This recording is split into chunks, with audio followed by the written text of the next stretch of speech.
ibyishimo, amahoro, kugubwa neza, umugisha Imana itanga, ibyo byose nibyo nkwifurije ukurikira Channel Bigerezo TV.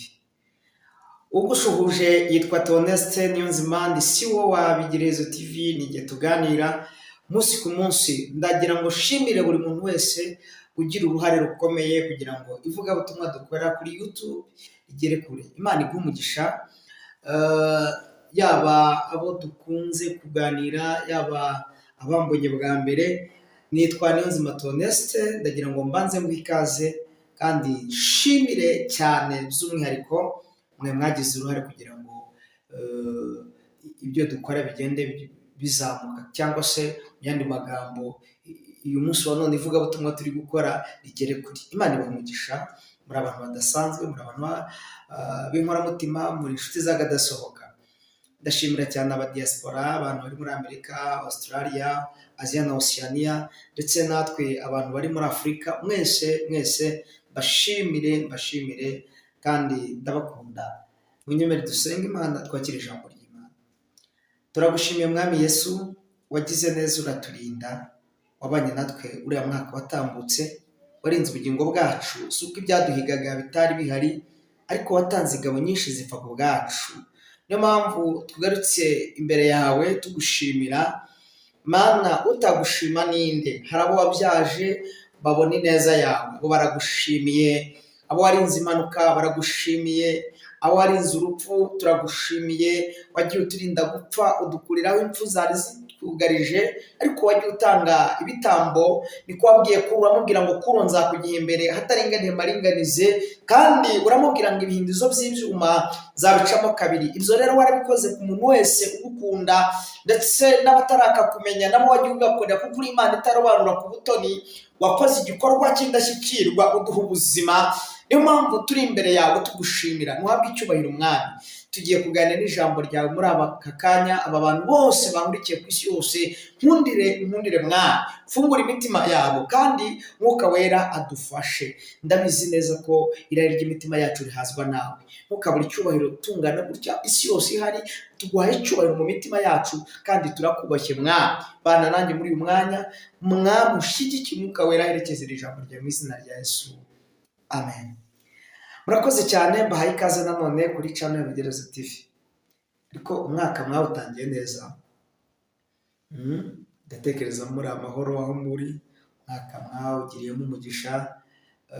Umuririmbyi wo mu Rwanda umwe yararirimbye aravuga ngo ntacyo twatanze ngo dukunde durame, abataragize ayo mahirwe nabo si ku bwabo, kuko ari ntawanga kuramuka.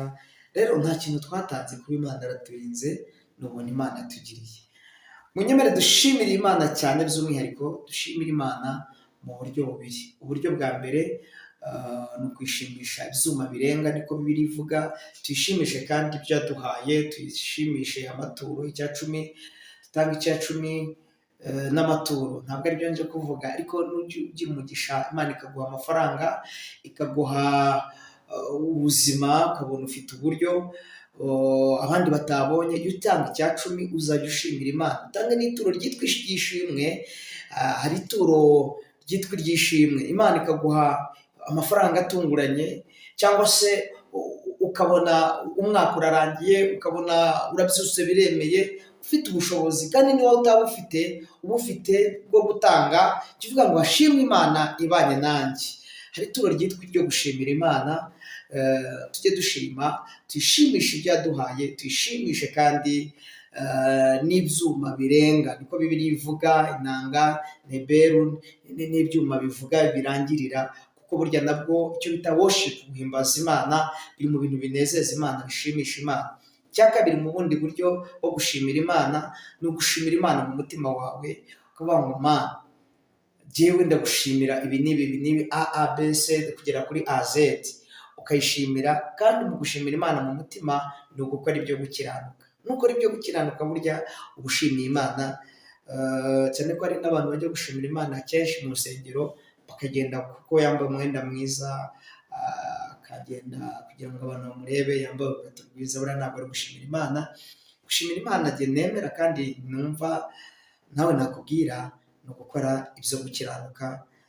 Burya nukiranuka ahihereye n'atiherereye, Imana ikabona ko ufite umutima wera, burya uzaba uri gushimira Imana kandi unayishimisha, ariko utibagiwe no gutanga amaturo, ugafasha abakene, ugafasha imfubyi n'abapfakazi, nabyo bizaba uburyo bwo gushimiramo Imana.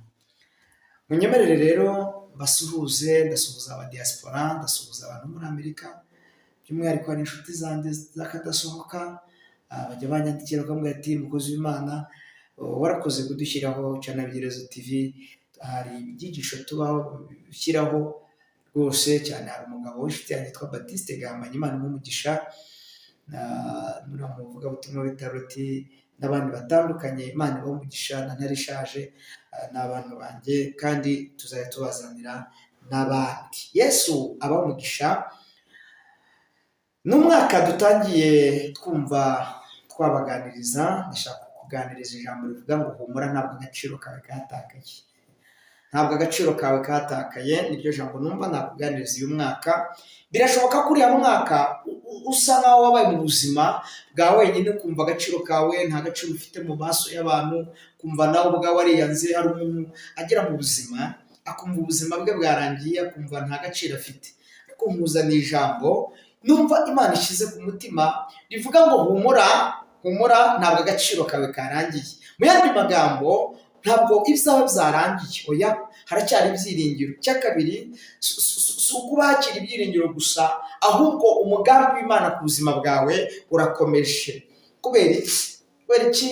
Mukaba yanyemeje kuganira nawe, kambwirira ijambo. Birashoboka sinzi aho uherereye, sinzi n'igihugu urimo, sinzi n'ubu pozisiyo urimo, umwanya urimo, ariko ndumva imitima y'abantu benshi muri iki gihe, kubera ibigeragezo byabaye byinshi, kubera intambara nyinshi ku isi, hari ukuntu umuntu yumva ibyo byarangiye. Hoya, nkuzana ijambo ry'ihumure rikubwira ngo humura, ntabwo agaciro kawe katakaye. Imana, mu maso y'Imana iracyakubonamo umuntu udasanzwe, iracyakubonamo umuntu w'inyangamugayo, iracyakubonamo umuntu uyifitiye agaciro. Munyemerere twifashishe Bibiliya kugira ngo aya magambo tuyumve. Turasoma igitabo cya 4 cya Mose cyitwa Kubara, igitabo cya 4 cya Mose cyitwa Kubara, igice cya 27 umurongo waho wa mbere. Munyemerere dusome igitabo cya 4 cya Mose cyitwa Kubara, igice cya 27, duhere ku murongo wa mbere, hanyuma turaza kugarukiraho mbabwira. Dusome.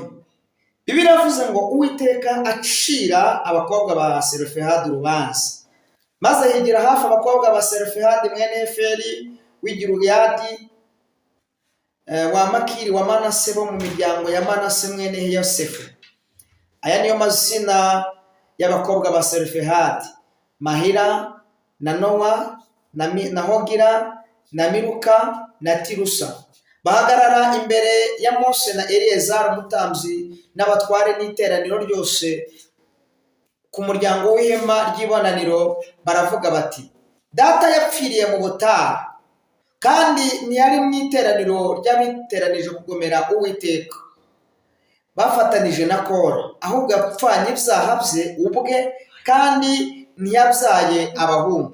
N'iki gikuza izina rya data mu muryango we, nuko atabyaye umuhungu uzaduha gakondo muri bene wabo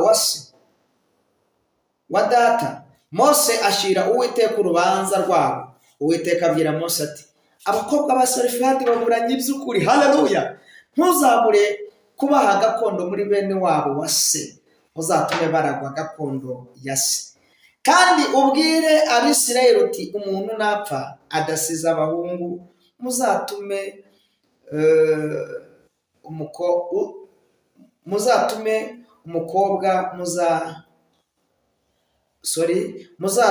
umukobwa we aragwa gakondo ye, nadasiga umukobwa muzahe bene wabo wa se gakondo ye, nadasiga bene se muzabari se wabo gakondo ye, nadasiga ba se wabo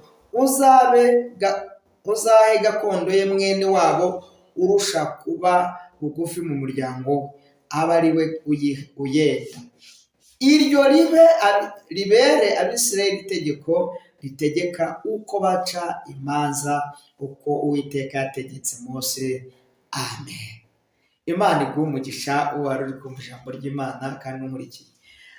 Nk'uko nari mbivuze, ndashaka kuvuga agaciro Imana igenera abayo, agaciro ufite mu maso y'Imana, agaciro kadasanzwe. Birashoboka ko wowe wumvaga ubuzima bwawe nta gaciro bufite, cyangwa se mu muryango iwanyu ukaba ubona nta muntu waguha agaciro. Kuzana ijambo ry'ihumure rikubwira ngo ntabwo byarangiye, humura, uruha agaciro mu maso y'Imana. Imana ishimwe. Izi ni inkuru z'umugabo bita Selofehadi wo mu muryango wa Manase mwene Manase, mwene Makiri. Ariko uyu mugabo Selofehadi yarabyaye nk'uko n'abandi bose babyara. Hari igihe njya ntekereza nkavuga ngo kenshi Abanyarwanda tugira umuco wo kumva ko iyo umuntu yabyaye umuhungu ngo aba yicunguye, ariko hari umugani wa kera bitaga umugani wa Ndabaga. Ndabaga uyu ngo yari umukobwa kandi menya se umubyara yari yamubyaye ari umwe. Noneho Ndabaga niwe yigeze kujya ku rugamba gukura cyangwa gucungura se ku rugamba. Ariko Abanyarwanda rimwe na rimwe, ntimuze kunyumva nabi, hari igihe tukiramo ko umuntu wabyaye umuhungu ngo aba abonye incungu, ngo akaba abonye. Yes, kubyara agahungu ni byiza, ariko ndashaka kuvuga ko abana bose ari abana. Nta muhungu nta mukobwa mu maso y'Imana bose barangana. Iki kibazo rero cyari no mu Bisirayeli. Mu Bisirayeli iyo wabyaraga abana b'abahungu, nibo bari bafite gakondo, nibo bahabwaga gakondo. Mu yandi magambo, abana abakobwa nta gaciro ngo bari bafite mu Bisirayeli. Ibyo mbibutsa ko byari ibya kera, Kristo ataraza gukuraho ibyo bita ibintu bijyanye n'amategeko.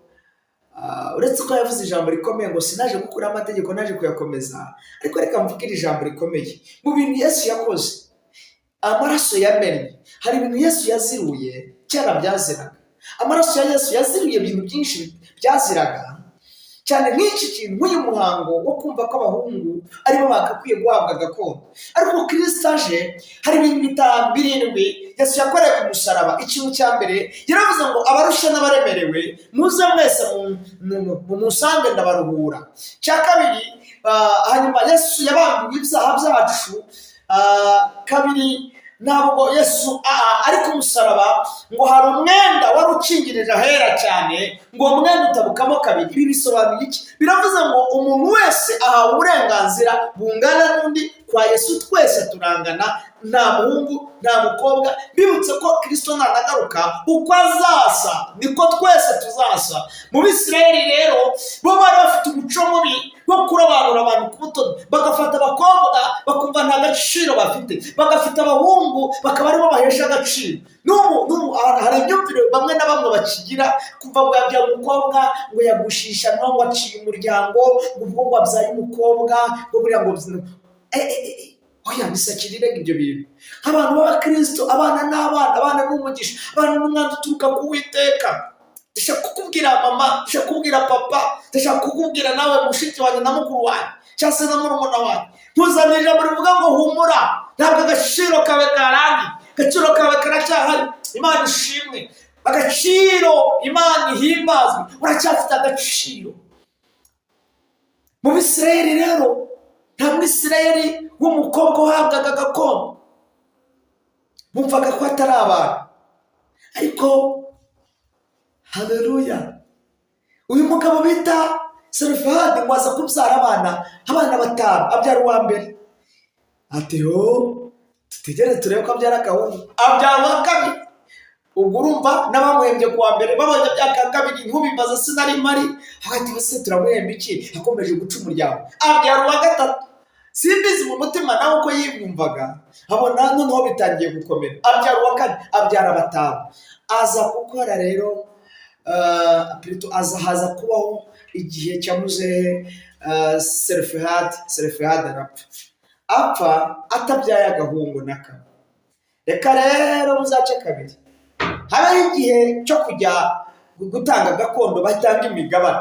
Uko bari gutanga imigabane, ngo baha abana b'abahungu mu Bisirayeli, mu miryango yose ya Isirayeli ko ari 12, ngo baragenda bakajya bafata abahungu bo bakabaha gakondo, cyangwa se nituvuga gakondo reka tubigereranye n'isambu cyangwa se iminani. Ushobora kubwira umuntu ngo gakondo ntayumve, cyane nk'abana bavutse vuba muri iki gihe batazi ikinyarwanda cya kera, ushobora kumubwira ngo gakondo ntabyumve ibyo ari byo. Aha, bo bakabaha gakondo ariko abakobwa bakayihorera. Bageze rero kwa Selofehadi, bahageze bahasanga abana 5. Bibiliya ivuze ngo niyo mazina y'abakobwa 5 ba Selofehadi: hari Mahira, hari Miruka, hari Tirusa, hari Nowa na Hogiri. Aba bana uko ari 5 bose, haleluya, uko ari 5, nta mwana n'uyu wari wemerewe guhabwa gakondo kubera ko yari umukobwa. Ryari itegeko Mose yanditse. Aha, kubera iyo mpamvu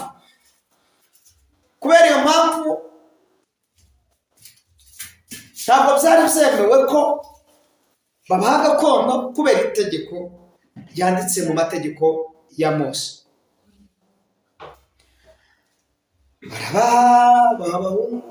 Aba bakobwa 5 basigara bumva nta gaciro bafite, bumva ibyabo byararangiye, bumva nta buzima. Mu yandi magambo, hari igihe umuntu aba mu buzima budafite ishusho, budafite icyerekezo, ariko nubwo ushobora kuba uri ahantu hagoye, sinzi aho uherereye, kubona nta cyerekezo ufite ku buzima bwawe, nkuzana ijambo rivuga ngo humura, agaciro kawe ntikarataka, biracyashoboka. Imana ishimwe, biracyashoboka, ntabwo katakaye. Haracyari ibyiringiro yuko igiti cyatemwa cyakongera kigashibuka, kandi iyo cyumvishije amazi kirongera kikamera, kikoshibuka, kikongera kikumva imbaraga z'Imana.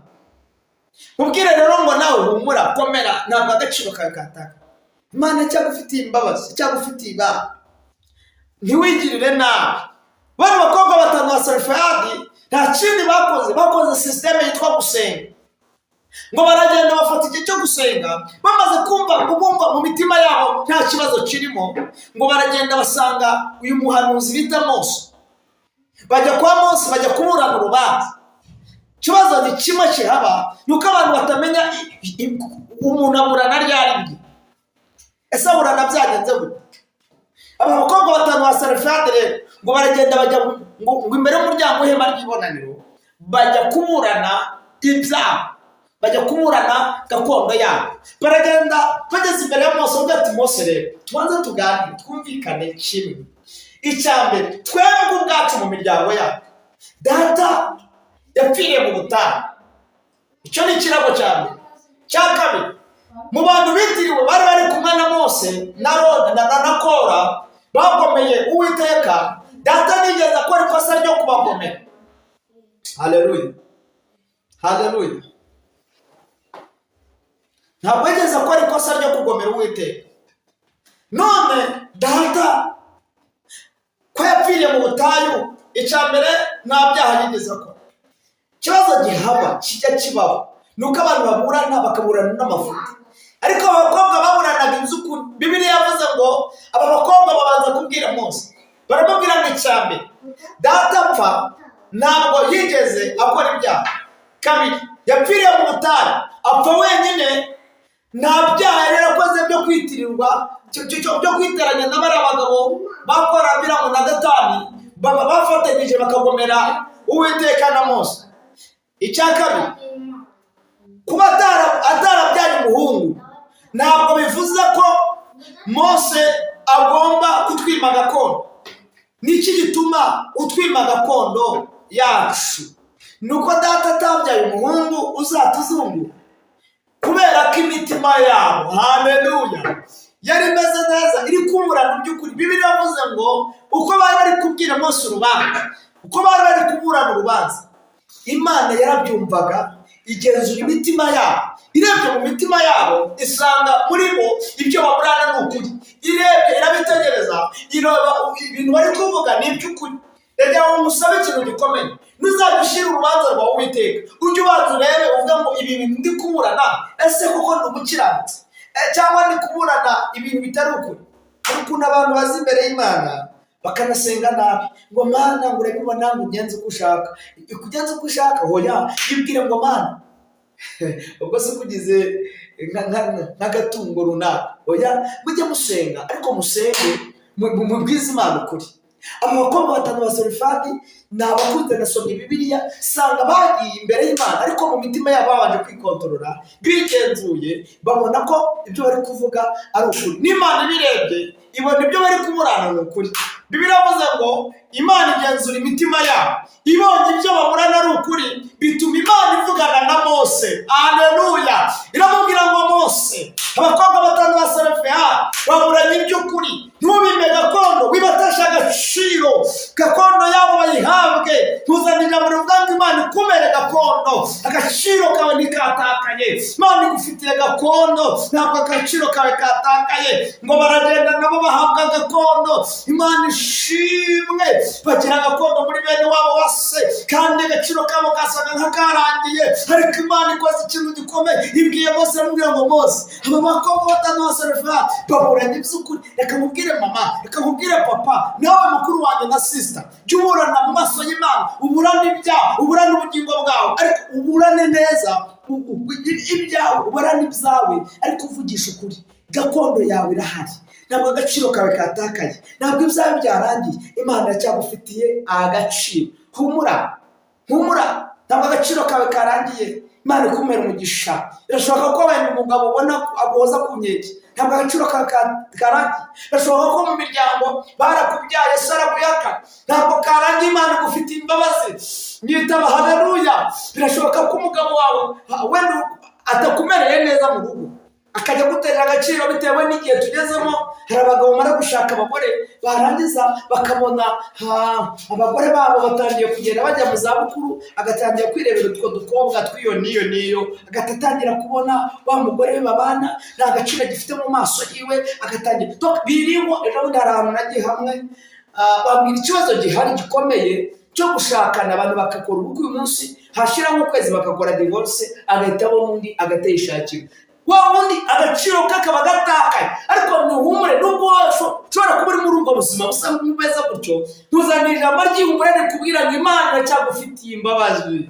Tujye gusenga. Wowe uri mu gihugu cya kure, birashoboka ko uri muri Amerika, uri muri Australia, uri ahantu hafungiranye ubuzima bwose urimo. Birashoboka ko ukoze ubukwe vuba, ejo bundi ukabona umugabo aragutaye cyangwa umugore aragutaye bitewe n'impamvu. Reka nkubwire ngo ntabwo agaciro kawe katakaye. Icyo usabwa, dore agaciro kawe kari mu ijambo ry'Imana. Fata Bibiliya usome ijambo ry'Imana, ijambo riri muri Yesaya 54:14. Hari ijambo rivuze ngo uzakomezwa no gukiranuka.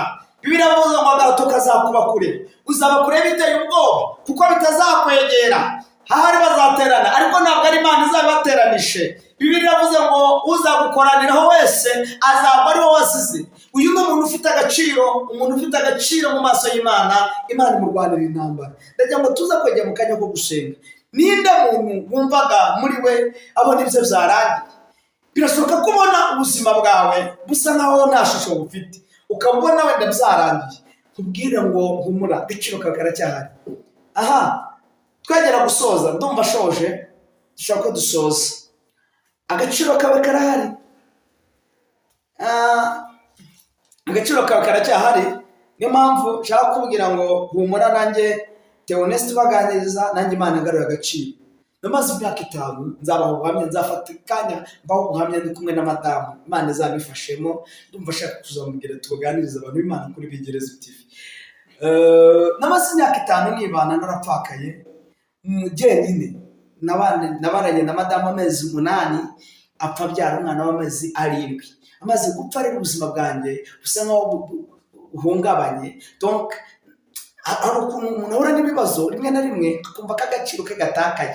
Nanjye numvaga agaciro kanjye katakaye, ariko ndi gusenga rimwe Imana ahantu bita Nyabyondo, wenda baba mu Rwanda, n'ahantu basengeraga cyane ko ubutayu babufunze harishe batagisengerayo. Ariko mu bihe byashize abantu baragendaga, kandi impamvu ntabwo ari uko leta yacu itifuza ko abantu basenga, ahubwo bagira ngo abantu basengera ahantu hari security, hafite umutekano.